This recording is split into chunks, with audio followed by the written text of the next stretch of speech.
Taitra sy talanjona avokoa ny rehetra fa misy hemorrhagie vazaha amin'izao ankehitriny zao araky ny voalazany tia tanindrazana hatrany.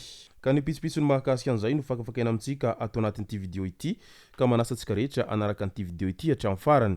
Azadiny fo ny milaiky ny vidéontsika ary tsara voatrany miabone amin'ny chaîne antsika mba ahafahanareo manaraka tsy tapaka ny vidéo zay lefa nahito isan'andro. Tsy ampendrela moa isika fa avy hatrany tonga dia vavany ndao ary.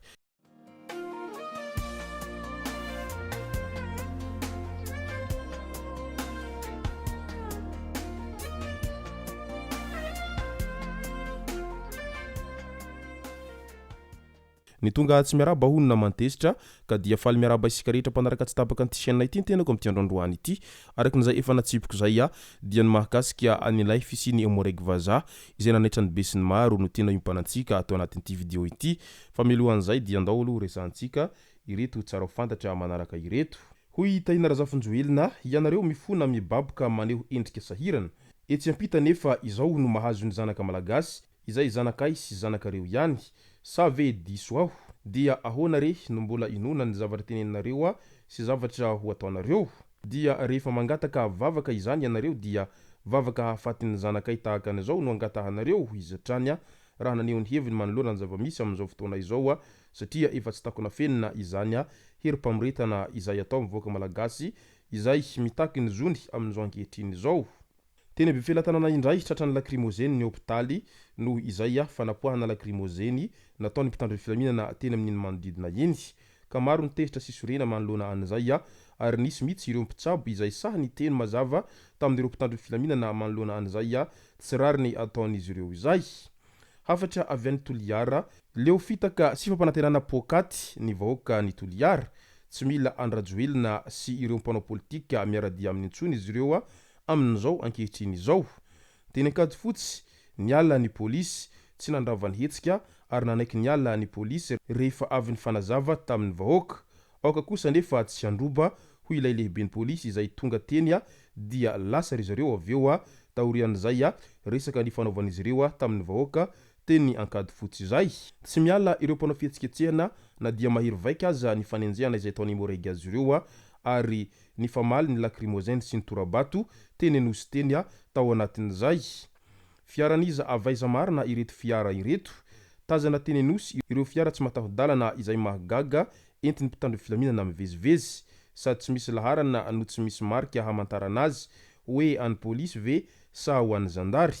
Avaiza marina ireto fiara ireto iza no mpamatsy dia inona ny tambiny ao ambadika an'izay famatsiana fiara ho an'ny mpitandro filaminana izay miezaka manao hery famoretana ho an'ny vahoaka amin'izao ankehitriny izao. Fitantanana kitoatoa tsy nisy vaholana hita mihitsy kolikoly ny anazy vahana.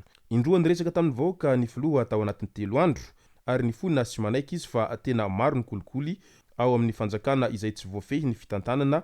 Ohatra ankaiky kely dia hoe satria raha efa 2 taona ny milina jirama no efa tonga tao Toamasina hatramin'izao tsy tonga tany Antananarivo renivohitra. Tao anatin'ny 2 taona ve izany dia tsy nisy olona na ministra na direktera indrindra fa ny filoha dia tsy afaka nitady vaholana sy nanapa-kevitra hoe inona no atao. Manginy fotsiny ny lalana amboarina izay tsy mety vita ary izay vita dia mora potika satria kolikoly daholo ny mahatonga an'izany. Ny sehatra rehetra dia iaran'izany ary nandeha ny afera Bambosisety ary lasa ny omehezana fotsiny. Ka mbola tokony hijanona ho filoha ve nefa 7 taona izay hoy ny fantanina izay napetraky ny be sy ny maro. Izy teo tsy navita name an'ilay firenena ka izao ny vokany rehefa tsy voafehy intsony ny fitondrana any Madagasikara io. Tolom-bahoaka ho avy ihany koa ny mpiasan'ny douane ary mikatona ny birao rehetra manomboka amin'ity androandroany ity. Mitombo hatrany ireo manohana ny tolona miaraka amin'ny vahoaka ny mpiasan'ny faditseranana rehetra. Mikatona manomboka amin'ny androany alatsinainy 9 oktobra ny birao ny douane rehetra manerana ny nosy araky ny fanazavandry zareo sendika ny mpiasan'ny douane.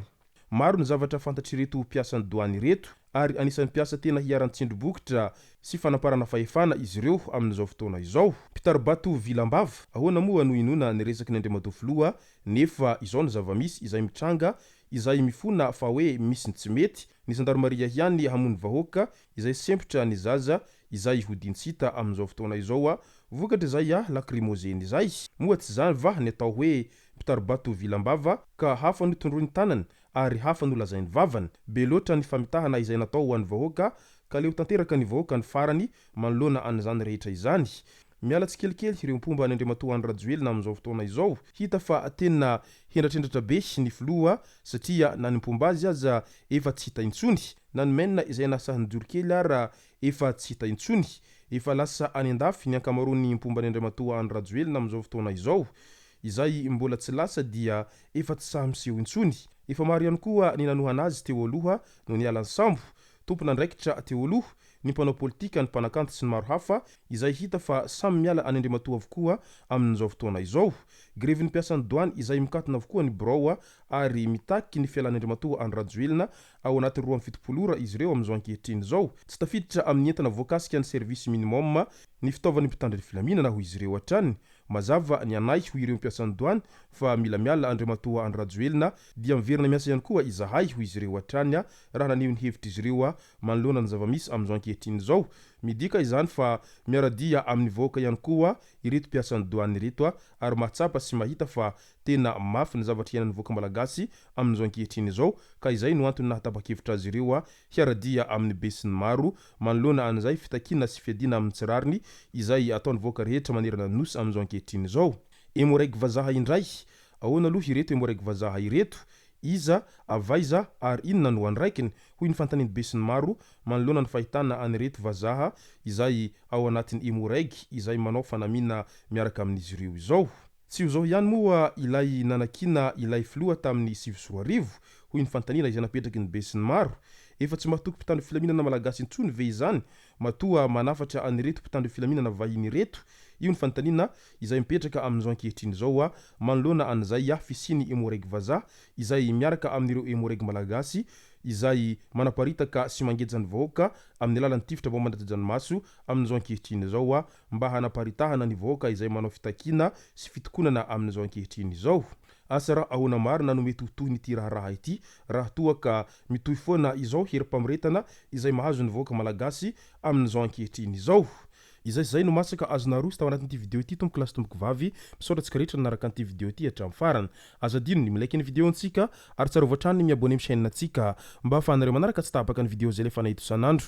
Tomboko lasy tomboko vavy mankasitraka dia mirary soa.